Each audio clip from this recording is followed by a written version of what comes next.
दशरथ जी ने सुना, दशरथ जी को तो भैया सेवकों से कहा, जाओ भैया जाकर के बंदर पकड़ करके लाओ, हमारे राम जी को बंदर चाहिए।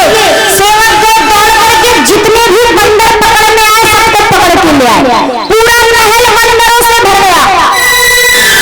दशरथ जी ने राम जी से कहा, लाला देख तो जरा कौन सा बंदर चाहिए तुझे। अब राम जी ने जैसे ही देखा तो जो बंदर राम जी को चाहिए वो तो था ही नहीं।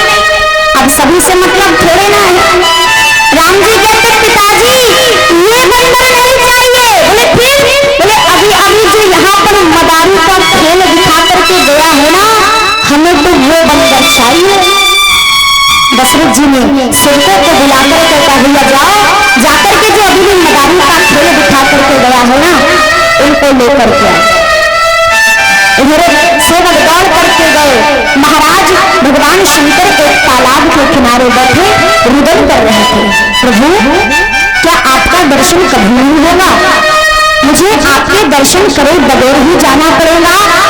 मैं तो बड़ी इच्छा लेकर के और आपका दर्शन करने के लिए आया था, लेकिन प्रभु आपका दर्शन करे बगैर ही मुझे जाना पड़ेगा। इतने में ही वो सेवक आ गए। सेवकों ने कहा, क्यों भैया अभी दशरथ जी के यहाँ पर आप ही गए थे मदारी का खेल दिखाने? भगवान शंकर कहते, हाँ हम ही गए थे।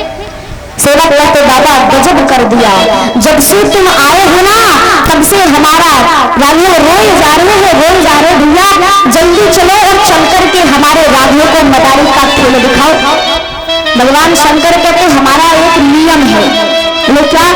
जिस घर में एक बार जाते हैं ना दोबारा नहीं जाते। अब वो सेवकों के हाथ में डंडा तो था ही। उन्होंने कहा, बाबा अपनी मर्जी से चल रहे हो या हम अपनी तरीके से ले जाए? शंकर भगवान समझ गए कि कुटाई की बात कर रहा है भाई, क्योंकि राघव रो रहा है। शंकर जी ने मन में विचार किया, ये तो नहीं जानता कि मैं भगवान शंकर हूं, लेकिन ऊपर से देवता देख रहे हैं कि शंकर जी भगवान का दर्शन करने के लिए गए हैं, हम भी तो देखे कैसे दर्शन होता है। इधर शंकर भगवान वापस आए, राघव को लेकर के आए तो भगवान ने मदारी का खेल दिखाया। और जब राम जी ने हनुमान जी को देखा और हनुमान जी से मिले दोनों, तब जाकर के भगवान का रोना बंद हुआ। इधर भगवान शंकर हमारे राम जी का दर्शन करके वापस लौटे हैं। एक बार दशरथ जी भोजन करने के लिए बैठे तो दशरथ जी ने सुमंत से कहा, सुमंत जाओ और जाकर के जल्दी से राम को बुला करके लाओ, जाकर कहना कि राजा भोजन करने के लिए बैठा है और तुम्हें बुला रहा है। सुमंत जी गए।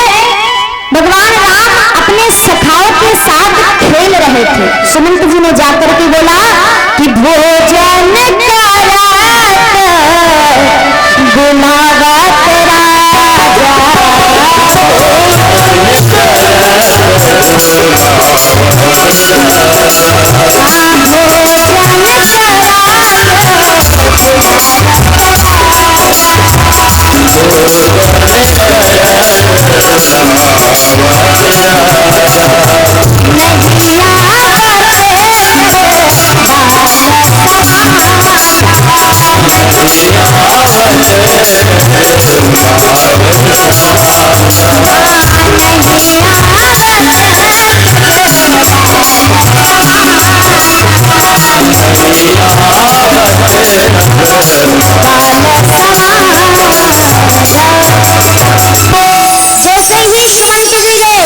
सुमंत जी ने जाकर के कहा, बेटा राम, राजा भोजन करने के लिए बैठे हो, भोजन करत बुलावत राजा, और तुम्हें भोजन करने के लिए बुला रहे हैं।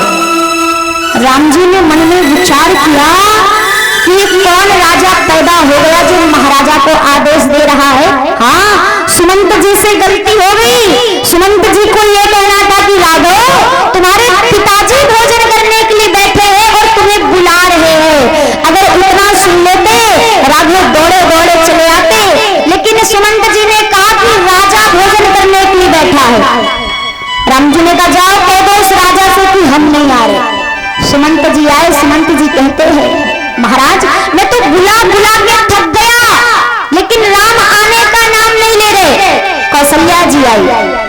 कौशल्या जी ने कहा मैं बुला कर लाती हूँ। कौशल्या जी गई, जाकर के कहा बेटा राम तुम अभी भी खेल रहे बेटा, तुम्हारे पिताजी भोजन करने के लिए बैठे हैं, कब से तुम्हारी राह देख रहे, तुम अभी तक नहीं पहुंचे।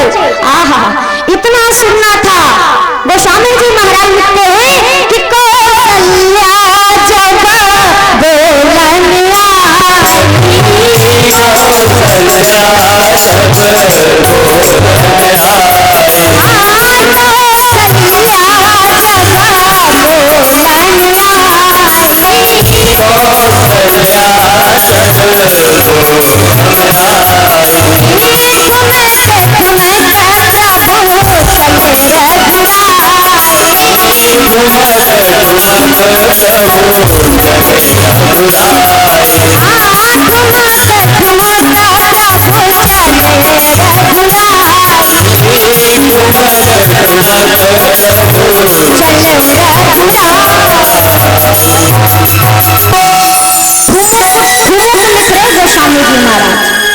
मानो अपने नन्हे नन्हे कोमल से पैरों को गलाते हुए दौड़ करके गए और जाकर के महाराज दशरथ की गोद में बैठ गए। जैसे ही दशरथ जी ने देखा राम जी के शरीर पर, पूरे शरीर पर राख लगी है, पूरे शरीर पर भूख। दशरथ जी ने कहा कौशल्या एक बात बता तो जरा, ये हमारे महल में धूल कहां से आ गई? कौशल्या मेरा पूरा आंगन मनियों से जड़ित है, फिर ये राघव के शरीर पर धूल कहां से आई? चारों भाइयों में अगर सबसे तेज बोलने वाला कोई है तो वो है लक्ष्मण जी। लक्ष्मण जी कहते पिताजी हम बताएं? दशरथ जी ने कहा हाँ बताओ। लक्ष्मण जी कहते पिताजी आपको एक बात बताए, जब हम खेलने के लिए जाते हैं ना तो वहां पर एक धूल लगे हुए जिसके पूरे शरीर पर राख लगी रहती है, वो बालक आता है और जब वो आता है और वो राम जी को देखते हैं और हमारे भैया जब उनको देखते हैं, दोनों आपस में इतना मिलते हैं कि उनके शरीर की पूरी राख भैया के शरीर पर लग जाती है। जब हम खेलने के लिए जाते हैं कि सरजू पे तीर आज खेले हैं रघुनंदन बबुआ,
भगवान का नामकरण संस्कार हुआ, यज्ञोपवीत, चूड़ाकरण, कर्ण भेदन, गुरु के घर विद्या अध्ययन करने के लिए गए। गुरु ग्रह पढ़न गयं रघुराई, अल्पकाल विद्या श्रोताई।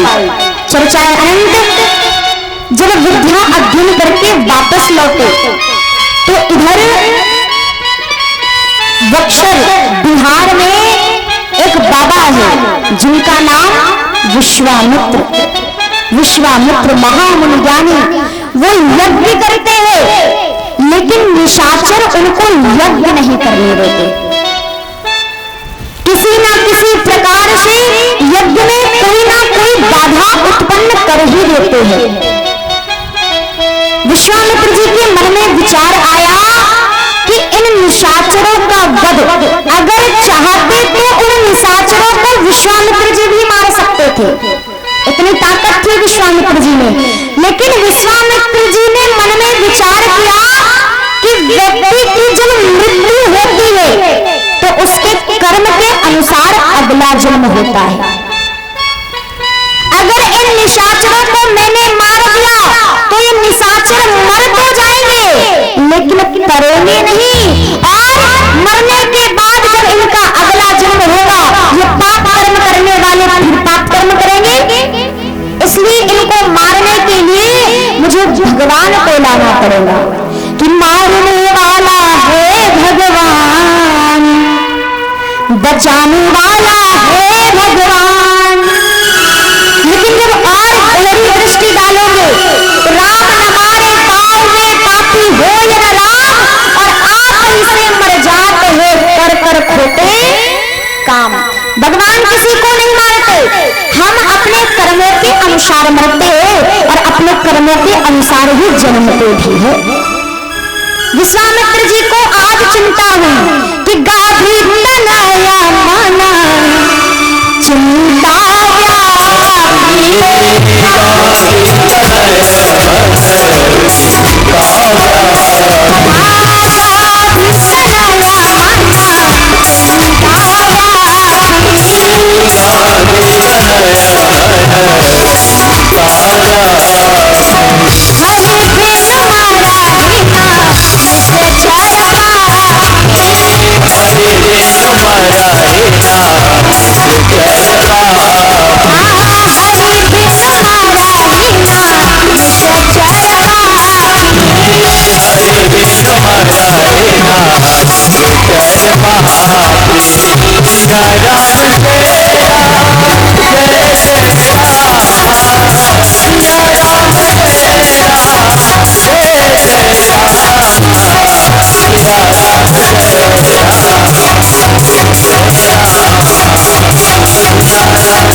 मिलेंगे, कहाँ मिलेंगे भगवान। अगर भगवान को पाना चाहते हो तो ध्यान लगा करके देखो कि कहाँ है मेरा प्रभु परमात्मा। जैसे ही विश्वामित्र जी ने ध्यान लगा करके देखा तो क्या देखते हैं, अयोध्या के राजा महाराज दशरथ के यहाँ भगवान का अवतार हुआ है। तो भगवान का दर्शन होगा, इस बात की विश्वामित्र जी को खुशी तो बहुत हुई, लेकिन मन में एक शिकायत आ गई। शिकायत क्या? विश्वामित्र जी कहते हैं प्रभु मुझे क्या पता था, भगवान मुझे क्या पता था कि तुम राजाओं के यहाँ जन्म लेते हो। अगर मुझे पता चल गया होता कि तुम राजाओं के यहाँ जन्म लेते हो तो हम अपना राजपाट क्यों छोड़ते। तुम्हें पाने के लिए मैंने अपने राजपाट का त्याग कर दिया, लेकिन मुझे क्या पता था तुम राजाओं के यहाँ जन्म लेते हो। विश्वामित्र जी के मन में ये भाव आया। हमें लगा तुम जंगल में मिलते हो इसलिए तपस्या करने के लिए वन में पहुंच गए। मैंने अपने राज सिंहासन का त्याग कर दिया, अपनी राज सुविधाओं को छोड़ दिया और मैं तुम्हें पाने के लिए वन में आया, लेकिन मुझे क्या पता तुम जंगल में मिलते हो, वन में नहीं बल्कि घर में मिलते हो, राजाओं के यहाँ मिलते हो। तो क्या केवल भगवान राजाओं के यहाँ जन्म लेते हैं? महाराज करदम और देवहूति के यहाँ भगवान ने जन्म नहीं लिया। कितने फक्कड़ साधु है साहब,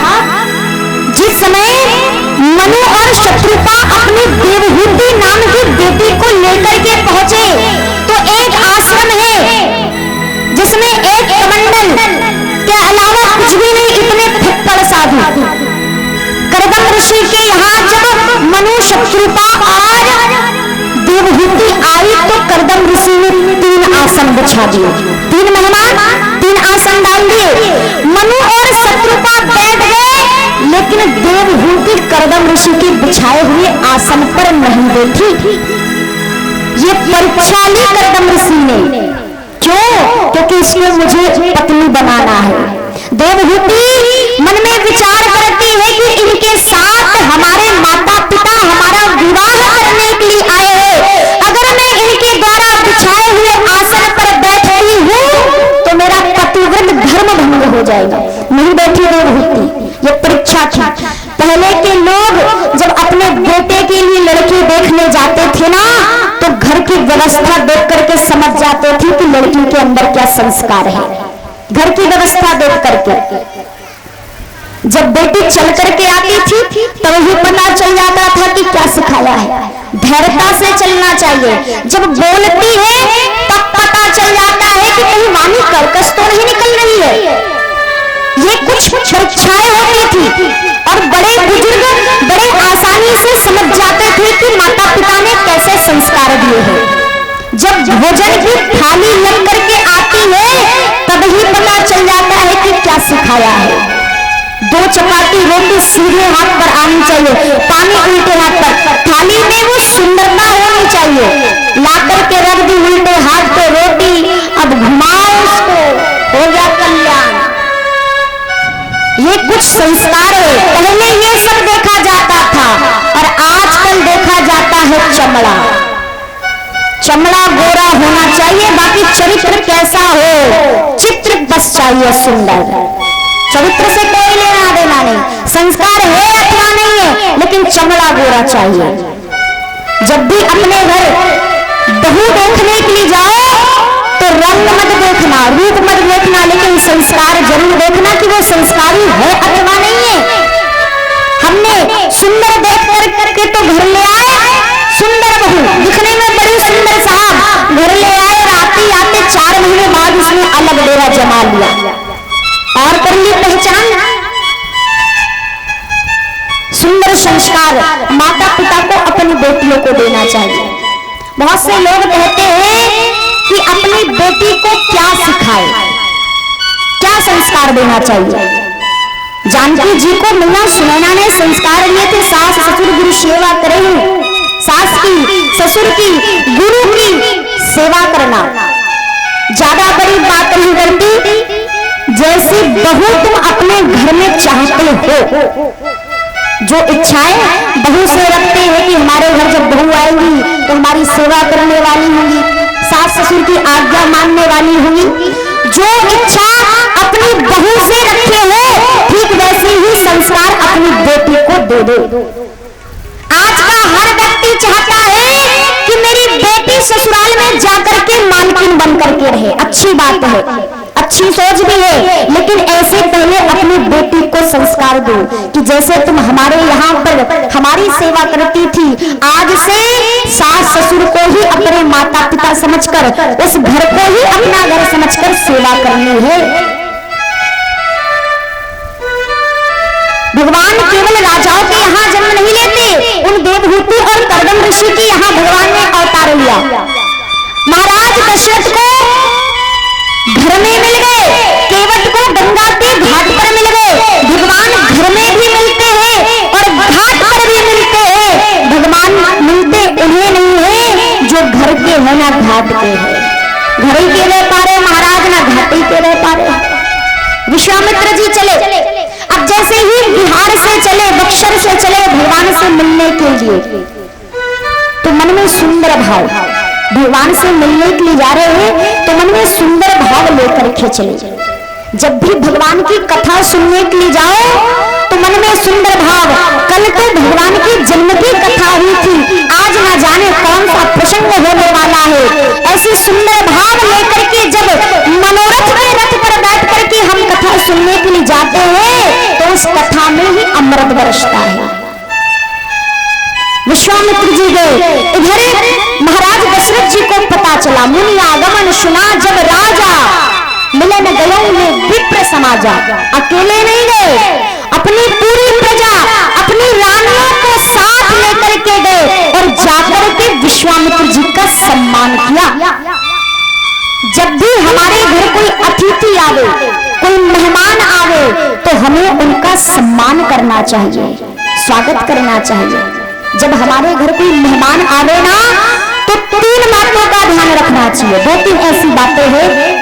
सबसे पहले लाकर के उन्हें आसन दो, जलपान कराओ। एक महाराज हुए तरुण सागर जी, बहुत कड़वा प्रवचन बोलते थे। कड़वा क्या, एकदम सच्चाई बोलते थे। वो कहते थे कि जब भी तुम्हारे यहाँ कोई अतिथि आवे तो उनका सम्मान करो, आसन दो, जलपान कराओ। अगर इतना ना कर सको तो अपने यहाँ आए हुए अतिथि को देख करके मुस्कुराओ। सबसे पहली बात, हमारे घर अगर कोई अतिथि आया है तो उसको देख करके मुस्कुराओ, हंसो, जिससे उनको लगे कि उनके आने से हम खुश हैं। और अगर इतना भी ना कर पाओ तो चुल्ली भर पानी में डूब के मर जाओ, फिर तुम्हारे जीने का कोई मतलब नहीं निकलता। मुनिया जमाना सुना जब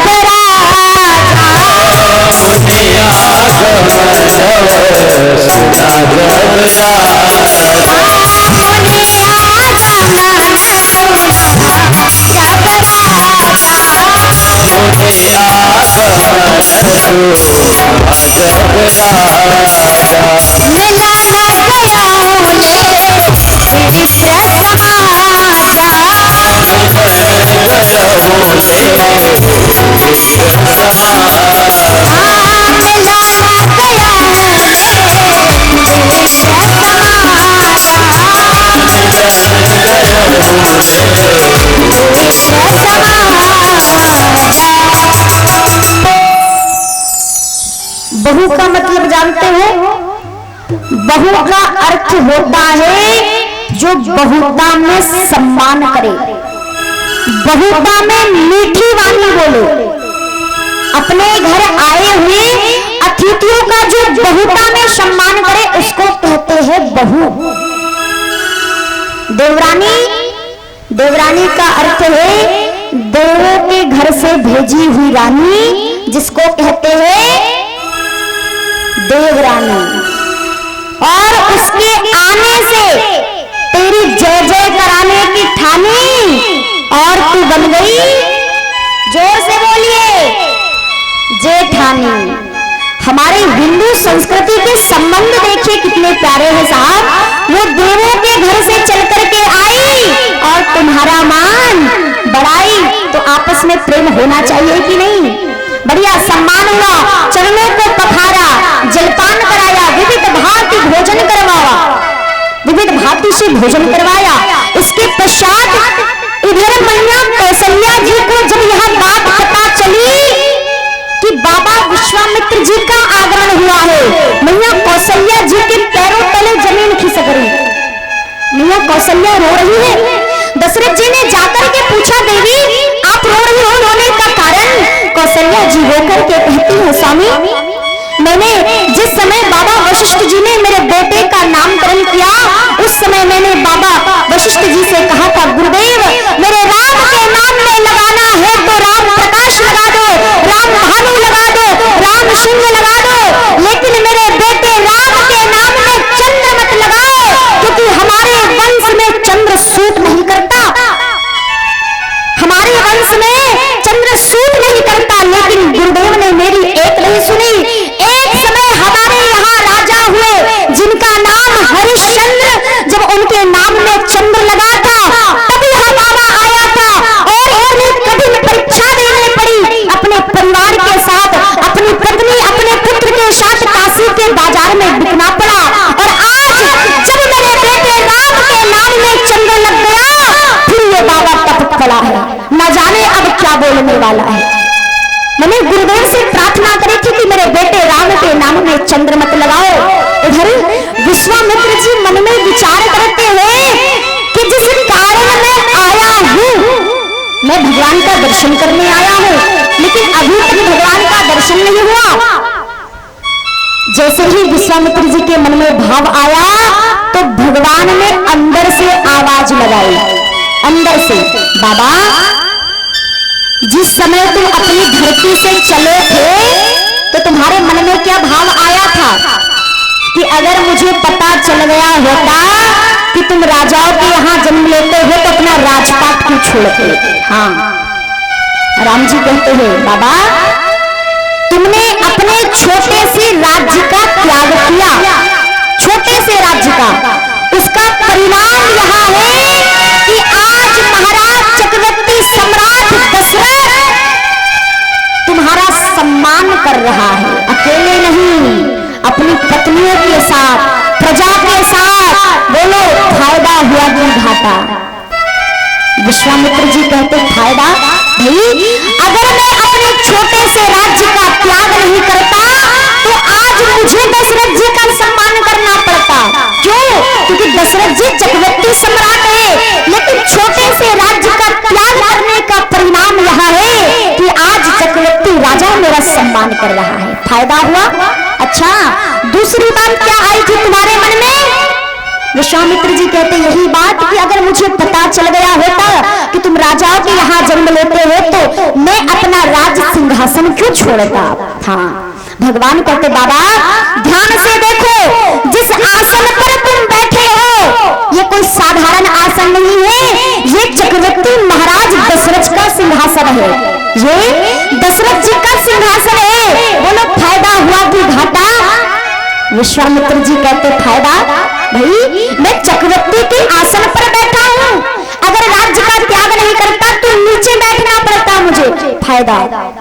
अच्छा, तीसरी बात, आप कह रहे थे कि मुझे पता चल गया होता तुम राजाओं के यहाँ जन्म लेते हो तो हम अपनी राज सुविधा क्यों छोड़ते, सुख क्यों छोड़ते? तो बाबा देखो, तुमने छोटी सी अपने राज्य की सुख सुविधा को छोड़ा तो आज चक्रवर्ती महाराज दशरथ विविध भांति से भोजन करवा रहा है अपनी रानियों को साथ लेकर के। बोलो फायदा हुआ कि घाटा?